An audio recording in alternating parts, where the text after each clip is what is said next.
ikibazo c'igitoro ni ikintu gikomeye cyane. Murabizi yuko igitoro kiri mu bintu nico no kwita kiromoroka yandi masekiteri igitoro.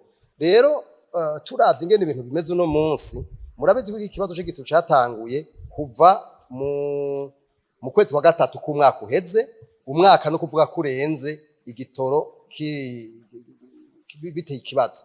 Rero hari ibintu shika kuri bitatu twebwe tubona yuko leta ikwiye gufatira ingingo. Icambere c'est la bonne planification. Urabona ko ibintu vya planification bibagora.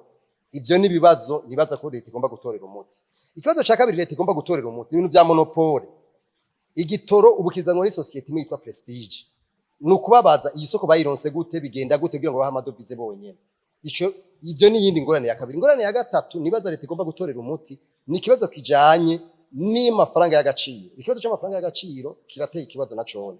Nibaza rero yuko ivyo bibazo bitatu leta bitoreye umuti ndazi ko bizoshikunda. Mugabo ingorane ihari nuko hari abantu benshi bafisemwe inyungu. Bamwe twariko turavuga bagomba